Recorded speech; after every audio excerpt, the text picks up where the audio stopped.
नमस्कार, स्वागत है आपका कमोडिटी राउंडअप में। मैं हूं मनीषा गुप्ता और बात करेंगे आज गन्ने की पेराई की, जहां पर आज शुरुआत होगी। चीनी का उत्पादन यहां पर कम होने की उम्मीद है। क्या है नंबर्स, कैसे रह सकते हैं प्राइसेस, इस पर करेंगे चर्चा। साथ ही बात करेंगे जीरे में, जहां पर लगातार लोअर सर्किट्स बनते रहे। अक्टूबर में हमने करीबन 25 से 30% की गिरावट यहां पर जीरे में आते हुए देखी है।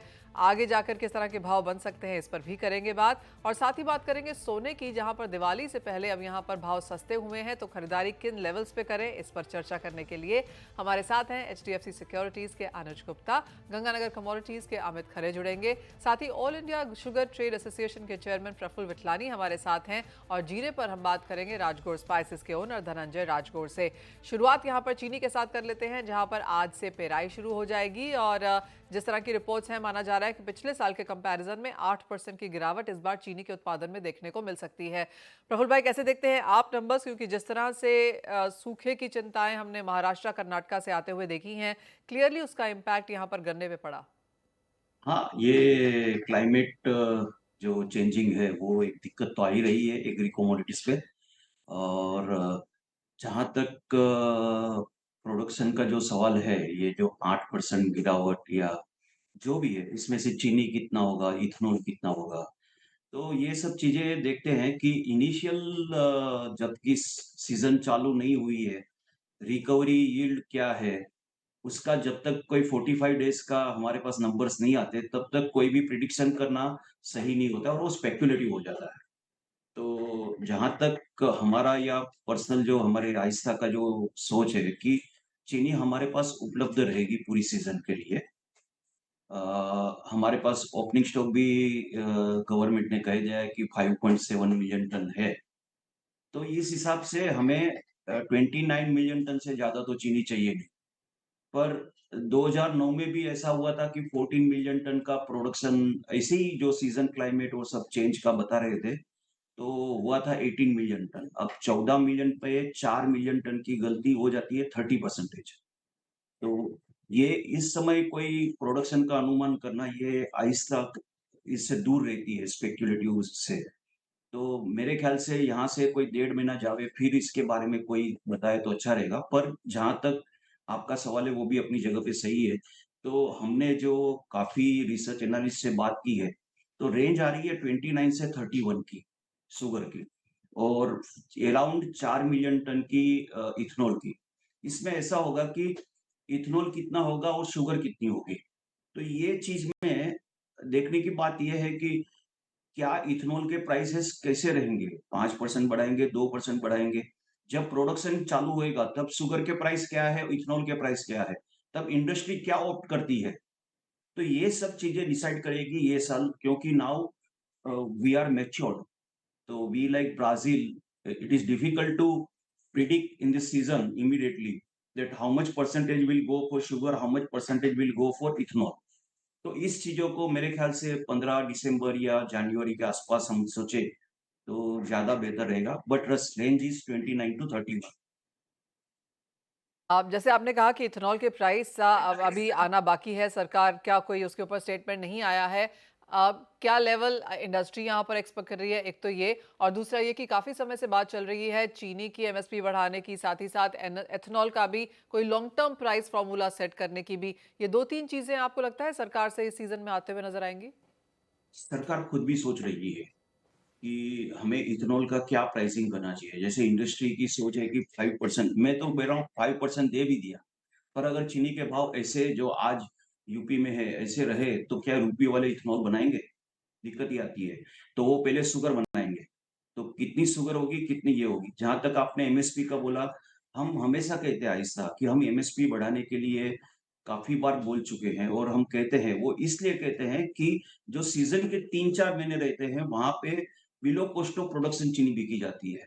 तो ये चीनी ऐसे बिलो कॉस्ट ऑफ प्रोडक्शन ना बिके, इसके लिए जो 3100 का रेट है, उसको कहीं 3500 तो कम से कम कर लो कि 3500 के नीचे चीनी ना बिके। और इस तरह से 2 साल से जो प्रोडक्शन नंबर नीचे आ रहे हैं, तो वो नहीं आवे। जो 3 या 4 महीने या 5 महीने चीनी जो कॉस्ट ऑफ प्रोडक्शन नीचे बिकती है, वो अल्टीमेटली केन पेमेंट के लिए दिक्कत में रहती है। तो अगर फार्मर्स को केन पेमेंट नहीं मिलती है, ये साल तो काफ़ी सीज़न में अच्छा है कि ऑलमोस्ट पेमेंट हो चुका है, but that effects the change of the field from sugarcane to soya और एबीसी एक्सवाइजेड, तो बेहतर ये रहेगा कि एमएसपी बढ़ाया जाए।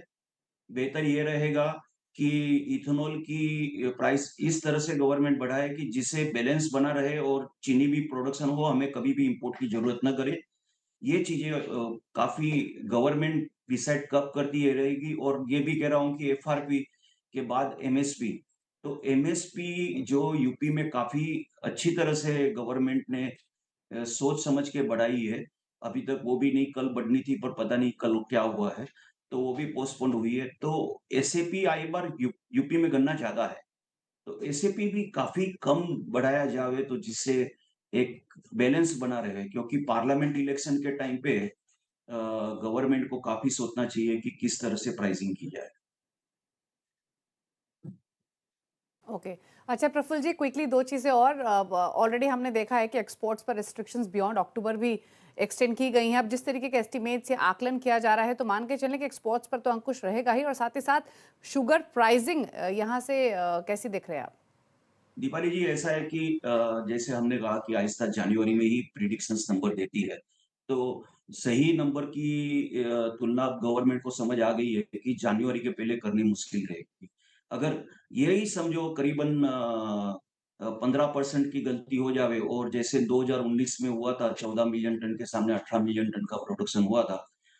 अगर ये 29-31 का रेंज जो है वो बढ़ के 33-35 का हो जाता है, कोई रिकवरी यील्ड ज़्यादा बन जाती है यूपी में और कहीं पे भी, तो फिर ये गवर्नमेंट 2-3 मिलियन टन के लिए एक्सपोर्ट खोलने के लिए बैन नहीं किया है। उन्होंने क्या किया है कि कोटा सिस्टम में चालू रखा है। तो फ़ेब्रुअरी में दोबारा सोचा जाएगा कि वेदर ये पॉसिबल है कि नहीं कि कुछ एक्सपोर्ट अलाउ करें।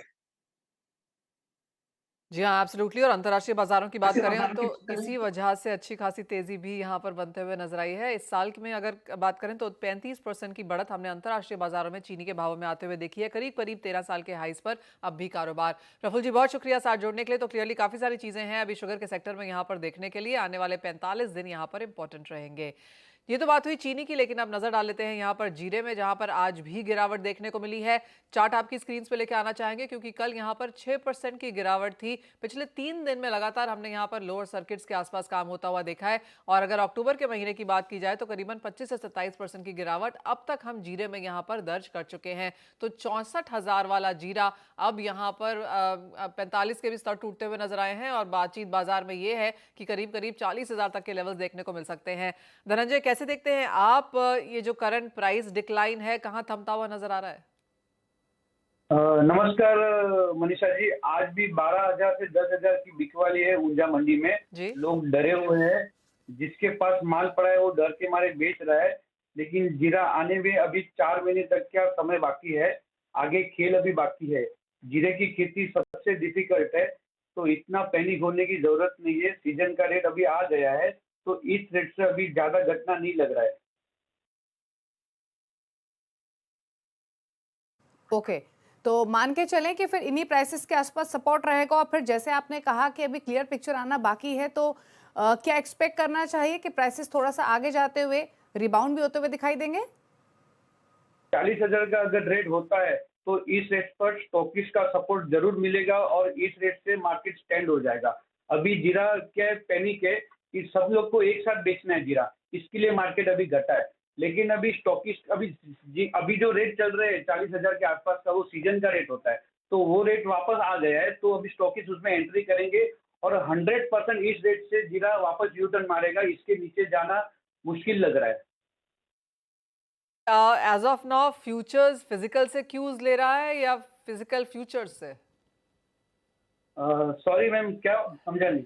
मतलब जो हाजिर बाजार है वो वायदे से यहाँ पर क्यूज ले रहा है या फिर दूसरी तरफ से कारोबार है? वायदा हावी हो गया है मैडम या फिजिकल के ऊपर। हम्म तो अगर इसकी वजह से अगर मार्केट, हाँ। धनंजय, जैसे आप कह रहे हैं कि फंडामेंटल्स तो स्ट्रांग है ही, और अगर वायदा में मुनाफा वसूली आ भी रही है, तो क्या हाजिर बाजार में भी उसी तरह की गिरावट है, या फिर ट्रेड समझता है कि ये वायदा है और हाजिर में माल कम ही है, छोड़ने की बहुत ज्यादा जरूरत नहीं है?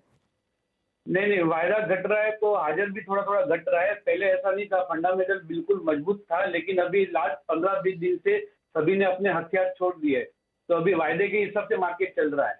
लेकिन इस रेट से स्टॉकिस्ट 100% आ जाएंगे। 4 महीने बाकी है जीरे की बिजाई को, और जीरा है ना बहुत ही हम मुझे 25 साल का अनुभव है। पहले के जमाने में ये सब टेक्नोलॉजी नहीं थी, फोन पे सब काम होता था, बादल भी आ जाते थे ना तो जीरे में 100 200 500 रुपए बढ़ जाते थे। तो अभी तो ये पूरा पिक्चर बाकी है, तो अभी इस रेट से डरना मुश्किल, यानी बिल्कुल डरना नहीं चाहिए। इस रेट से वापस जीरा यू टर्न मारेगा 100% 400 के रेट से। ओके अच्छा, क्विकली एक चीज़ और धनंजय, हमने पहले भी देखा है कि एक्सपोर्ट्स ड्रॉप हुए हैं, सप्लाई के सामने डिमांड के सामने सप्लाई कम रही है, जिसकी वजह से प्राइसेस कंसिस्टेंटली ऊपर रहे हैं। फिलहाल डिमांड वर्सेस सप्लाई या फिर एक्सपोर्ट्स कैसे दिख रहे हैं? एक्सपोर्ट थोड़ा कमजोर है। एक्सपोर्ट देखो 8 दिन 10 दिन 15 दिन लोकल एक्सपोर्ट चुटपुट चालू है, लेकिन जो बड़ा एक्सपोर्ट हम बोलते हैं कि बल्क में लेने वाला जो एक्सपोर्ट है वो 20-25 दिन के बाद जरूर आएगा। और रमजान की ग्राहकी भी जैसे दिवाली अक्टूबर में दिवाली आती तो डोमेस्टिक का सपोर्ट मिलता है, और नवंबर दिसंबर जनवरी हमको रमजान की ग्राहकी लगती है फॉरेन की, तो वो बायर्स 100% आएंगे, ये से वो अट्रैक्ट होंगे। और इंडिया का भाव पूरे मार्केट में अभी भी सस्ते में सस्ता इंडिया मार्केट है, तो वो इंडिया को ही पहला चांस देंगे। राइट, तो फंडामेंटल्स यहाँ पर अभी भी मजबूत हैं, लेकिन जिस तरह की बिकवाली हमने यहाँ पर वायदे में आते हुए देखी है, उसका असर यहाँ पर स्पॉट में भी पड़ता हुआ नजर आ रहा है। धनंजय, बहुत शुक्रिया साथ जोड़ने के लिए। तो 400 रुपए के आसपास यहाँ पर जीरे में सपोर्ट देखने को मिल सकता है। अमित, आप कैसे देखते हैं जीरे के प्राइसेस, जो बहुत इतनी बड़ी करेक्शन, इतनी बड़ी मुनाफा वसूली आई है, क्या करंट लेवल्स पे आपको भी दिखता है सपोर्ट? हाँ, गुड मॉर्निंग मनीषा जी। मेरे को लगता है अभी ये डाउनफॉल थोड़ा सा 5-7 दिन और कंटिन्यू रह सकता है। जीरा एज पर अगर मैं नवंबर के लेवल्स के हिसाब से ट्रेडिंग के पॉइंट ऑफ व्यू से बात करूं तो जब तक 45,000 रुपए के नीचे है तब तक इसमें थोड़ा सा प्रेशर और जारी रह सकता है। नीचे के लेवल्स की अगर मैं बात करूं तो मेरे को लगता है 39,000 तक के भाव जीरे में अभी शॉर्ट टर्म में बन सकते हैं। 39,000 के आसपास अगर जीरा मिलता है तो जरूर एक बार वहां से मेरे को लगता है कि सपोर्ट प्राइस लेगा और वापस वहां से रिबाउंड करेगा। अभी ओवरऑल जब तक 45,000 के नीचे है तब तक एक बार 39,000 तक के भाव अभी जीरे में संभव है। जी नहीं। तो यहाँ से भी प्राइसेस थोड़ा सा हल्के हो सकते हैं, लेकिन धनंजय ने भी कहा 40,000 एक इम्पोर्टेंट लेवल रहेगा। लेकिन क्विकली ब्रेक लें उससे पहले बाकी स्पाइसेस पर भी एक राय ले लेते हैं। थोड़ा प्रॉफिट टेकिंग तो हमने टर्मरिक और धनिया में भी देखी, ऑल दो प्राइसेस वहाँ ज़्यादा नीचे नहीं आए हैं, आज के सेशन में थोड़ी सी स्ट्रेंथ दिखा रहे हैं। अनुज, क्या व्यू है आपका बाकी दोनों स्पाइसेस पर? दिवाली जी, गुड मॉर्निंग। देखिए, मसालों में हमने जो देख रहे हैं कि कहीं ना कहीं आवक और अराइवल की वजह से भाव नीचे आते हुए दिखे। इनफैक्ट अगर आप सभी मसालों में देखेंगे तो एक सेंटीमेंट यहाँ पे डाउन होता हुआ दिखाई दिया। तो मुझे लगता है कि अभी फिलहाल जो सेंटीमेंट है थोड़ा सा एक साइडवेज रहेगा, क्योंकि अराइवल आगे बढ़ती हुई दिखाई देंगी। तो मुझे लगता है कि मसालों के अंदर आपको एक रेंज बाउंड मोमेंटम रहेगा। अगर हम टर्मरिक की बात करें तो नीचे करीबन 13,000, ऊपर में करीबन 14,500 की काफी स्ट्रॉन्ग एक क्रूशल रेंज रहेगी, जहां पर हम एक मूवमेंट देख सकते हैं। वहीं अगर हम धनिया की बात करें तो धनिया में भी हमें लगता है कि मिला जुला कारोबार रहेगा। स्ट्रेटेजी वाइज मुझे लगता है कि थोड़ा वेट एंड वॉच करना चाहिए। निचले स्तरों पे आए तो खरीदारी का ट्रेड देखा जा सकता है, बट फिलहाल अभी जो सेंटीमेंट है वो फंडामेंटल मार्केट से मार्केट क्यूज ले रहा है, और अराइवल और जो स्विंग एक्टिविटी है उसका काफी इंपैक्ट पूरे मसालों में देखने को मिल रहा है। ओके, चलिए, तो बात हुई स्पाइसेस की। अब रुक रहे हैं इसी के साथ एक ब्रेक के लिए। ब्रेक के उस पर नॉन एग्री कमोडिटीज पर करेंगे फोकस, लेंगे स्ट्रैटेजीज हमारे दोनों एक्सपर्ट्स हैं। जल्द वापस आते हैं छोटे से ब्रेक के बाद।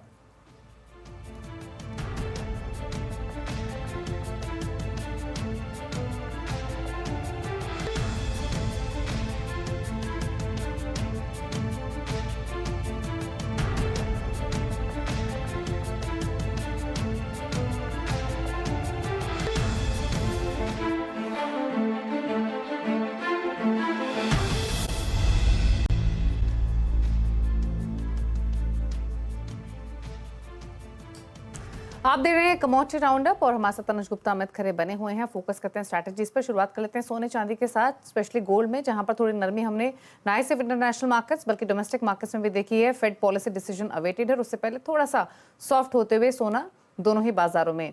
अनुज, क्या व्यू है इन लेवल से गोल्ड पर? क्या करना चाहिए अगले 1-2 दिनों के पर्सपेक्टिव से स्ट्रैटेजी? दिवाली जी, अगर आप देखेंगे तो कल एक अच्छा मोमेंटम था। कल हमने देखा था 61,539 के आसपास तक हाइज बनाए थे, वहां से थोड़ा प्राइस करेक्ट होता हुआ दिखाई दिया, क्योंकि फेडरल बैंक की मीटिंग है, उसका आउटकम आना है, उसका वेट मार्केट कर रहा है, और उससे पहले थोड़ा सा प्रॉफिट बुकिंग आता हुआ दिखाई दिया। तो मुझे लगता है कि अभी मार्केट एक रेंज में रहेगा, बट हाँ, एक आपको कहीं न कहीं अगर हम आज इंट्राडे की पर्टिकुलर बात करें तो मार्केट लोअर लेवल पे खरीदारी देखने को मिल सकती है। गोल्ड के अंदर अगर आप देखेंगे तो ओवरऑल सेंटीमेंट पॉजिटिव रहा है और हमने देखा था कि रिसेंटली $2000 के ऊपर भी गया था। तो मुझे लगता है कि इंटरेस्ट रेट के बाद भी आपको एक अच्छा मोमेंटम देखने को मिलेगा और इंट्राडे के लिए भी यहाँ पे खरीदारी की ही सलाह रहेगी। करीबन 60,750 के आसपास खरीदारी करें, 60,600 का स्टॉप लॉस लगाएँ, टारगेट ऊपर में करीबन 60,900 से लेकर 61,000 तक देखने को मिल सकता है। तो मुझे लगता है कि आज के ट्रेडिंग सेशन में भी आपको गोल्ड के अंदर बाय ऑन डिप्स की स्ट्रेटेजी देखने को मिल सकती है। खरीदारी करके सोने में काम करें, लेकिन अमित, चांदी में क्या व्यू रहेगा? चांदी में भी मेरे को लगता है मनीषा जी, जो करेक्शन अभी या प्रॉफिट बुकिंग जिसको मैं बोलूँ वो आया है। मेरे को लगता है वापस ये प्राइसेस अपसाइड की तरफ मूवमेंट करेंगे। 71,100 के आसपास सिल्वर में खरीदारी का ट्रेंड लेके चलना चाहिए दिसंबर वायदा में। 70,400 रुपए का स्टॉप लॉस लेकर लगाकर मेरे को लगता है प्राइसेस वापस फिर से 73,000 के आसपास तक टेस्ट कर सकते हैं। तो ओवरऑल थोड़ा-सा फेड के जो आज रात 11:30 बजे डिसीजन है उसका भी ध्यान रखना चाहिए। तो ओवरऑल ये ट्रेड जो है इंट्राडे के लिए रहेगा। 71,100 के आसपास खरीदारी का ट्रेड। क्विकली एक राय ले लेते हैं एनर्जी पैक पर भी। और कच्चे तेल में इंटरनेशनल मार्केट से ब्रेंट $85 के आसपास कारोबार कर रहा है। रीसेंट ड्रॉप के बाद थोड़े से प्राइसेस आज फ्लैट टुवर्ड्स पॉजिटिव बायस के साथ ही ट्रेड कर रहे हैं। ऑल्दो मिडिल ईस्ट कॉन्फ्लिक्ट्स हो या फेड मीटिंग हो, इन क्यूज पर तो नजरें बनी हुई हैं ही। क्या रेंज इन स्तरों से, क्या स्ट्रैटेजी अनुज आपके हिसाब से क्रूड पर? देखिए हमने देखा था क्रूड $93 तक गया था, वहां से अगेन एक सेलिंग प्रेशर आता हुआ दिखाई दे, जो एक स्ट्रॉन्ग रेजिस्टेंस था $95 का, उसको ब्रेक नहीं किया, वहां से हम देख रहे हैं $85 आता हुआ दिखाई दिया है। M6 में भी देखा था 7,000 के ऊपर गए थे प्राइस, अगेन वहां से करेक्ट होते हुए दिखाई दिए। तो कहीं ना कहीं इन्वेंट्रीज जो बड़ी हैं उसका काफी इंपैक्ट हमने प्राइसेस में आते हुए देखा है। तो मुझे लगता है कि यहाँ पर सेल ऑन राइज का मार्केट रहेगा। $90 अब एक रेजिस्टेंस के तौर पर हम देख सकते हैं क्रूड में, तो यहाँ पे सेल ऑन राइज की स्ट्रेटेजी बनाए। क्रूड में करीबन 6,825 के आसपास बिकवाली का ट्रेड ले सकते हैं, 6,920 का स्टॉप लॉस लगाएं। टारगेट नीचे करीबन 6,670 तक देखा जा सकता है। हमें लगता है कि जल्दी ही $83 $82 तक के लेवल यहाँ देखने को मिल सकते हैं। सेंटीमेंट थोड़ा सा यहाँ पर वीक होता हुआ दिखाई दिया है, बट अगर हम एक ओवरऑल ब्रॉड रेंज की बात करें तो हमें लगता है कि $80 से लेकर $90 के बीच क्रूड के प्राइस मूव करते हुए नजर आएंगे। ओके, यहाँ साथ ही साथ मेटल्स की बात भी कर लेते हैं। अक्टूबर का महीना तो यहाँ पर बहुत बेहतर नहीं रहा, लेकिन जैसे कहा गया है कि ये हफ्ता अब काफ़ी इंपॉर्टेंट है। आज यूएस फेड की मीटिंग है, कल बैंक ऑफ इंग्लैंड है, फ्राइडे को US non farm payroll data है, तो काफ़ी उठापटक यहाँ पर जारी रह सकती है। लेकिन जिस तरह का कमबैक यहाँ पर अनुज कॉपर ने दिखाया है 700 के ऊपर, 707 के आसपास, अब यहाँ से क्या करें? अच्छा जी, कॉपर अगर देखेंगे तो पिछले एक महीने में करीबन ₹20 की टाइट रेंज रही है, नीचे में करीबन 695 और करीबन ऊपर में 715। तो ये रेंज काफी दिनों से हम देख रहे हैं और इसी रेंज में ट्रेड करता हुआ भी दिख रहा है। तो इंट्राडे पर्सपेक्टिव से मुझे लगता है कि क्योंकि अगर आप देखें कल भी यहाँ पे थोड़ा सा स्टेबल मूवमेंट था और कहीं ना कहीं देखें तो एक सेल ऑन राइज का मार्केट यहाँ देखने को मिला। तो इंट्राडे पर्सपेक्टिव से प्योरली कॉपर मुझे लगता है कि सेल ऑन राइज का काउंटर हो सकता है। तो करीबन 709 के आसपास के स्तर मिले तो बिकवाली का ट्रेड बना सकते हैं। 713 के आसपास का स्टॉप लॉस लगाए, टारगेट नीचे 703 704 तक देखा जा सकता है। वहीं अगर आप बाकी बेस मेटल में भी देखेंगे तो वहां भी हमने एक स्टेबल मोमेंटम आते हुए देखा है। तो मुझे लगता है कि copper particular sell on rise का मार्केट आज देखने को मिल सकता है। आप कोई ट्रेड लेंगे क्या अमित बेस मेटल से? हाँ, बेस मेटल में मेरे को जिंक में एक सेलिंग का ट्रेड अभी दिखाई दे रहा है। ₹220 के आसपास नवंबर वाला जिंक में एक सेलिंग का ट्रेड लेके चलना चाहिए। ₹222 का स्टॉप लॉस रहेगा और मेरे को लगता है 218 से लेके 217 तक के इसके टारगेट जो है इंट्राडे में देखने को मिल सकते हैं। तो बात हुई यहाँ पर नॉन एग्री कमोडिटीज की, लेकिन बात अब यहाँ पर गुआर पैक की भी कर लेते हैं। और अमित, यहाँ पर जिस तरह की मुनाफा वसूली लगातार रही है, क्या ये बाइंग अपॉर्चुनिटीज के आसपास है? बिल्कुल मनीषा जी, बेस अभी वापस फिर से बनता हुआ ग्वारशीट ग्वारगम में लग रहा है। लेवल्स के हिसाब से अगर मैं बात करूं तो नवंबर वाला ग्वारशीट 5700 के आसपास का ट्रेडर्स को मिलता है, तो खरीदारी का ट्रेड लेके चलना चाहिए। ₹59 का इसका टारगेट रहेगा, वहीं पे ₹5600 का इसका स्टॉप लॉस रहेगा। ग्वारगम की अगर मैं बात करूं तो 11,500 के आसपास इसमें भी एक खरीदारी का ट्रेड लेके चलना चाहिए। ₹11,300 के स्टॉप लॉस के साथ 11,900 तक के टारगेट मेरे को लगता है 1 से 2 दिन में इसमें देखने को मिल सकते हैं जी। ओके, तो डिप्स पे खरीदारी की ही सलाह है। ग्वारगम ग्वारसीड दोनों में ही फिलहाल प्राइसेस आज 1.1% ऊपर कारोबार करते हुए। वहीं अगर आप बाकी एग्री कमोडिटीज देखेंगे तो स्पाइसेस में स्पेशली जीरे में थोड़ी सी नरमी है, बाकी स्पाइसेस थोड़ी सी इंचअप होते हुए दिखाई दे रही हैं और कैस्टर कॉटन सीड ऑयल के फ्लैट कारोबार कर रहे हैं। चलिए, शुक्रिया अनुज और अमित आप दोनों का ही आने के लिए शो में, अपने व्यूज अपनी स्ट्रैटेजीज शेयर करने के लिए थैंक यू सो मच। इसी के साथ एक ब्रेक, मुझे मनीषा जी को दीजिए इजाजत। ब्रेक उस पर अब देखिए वायदा मार्केट का एक्शन फ्यूचर एक्सप्रेस में। नमस्कार।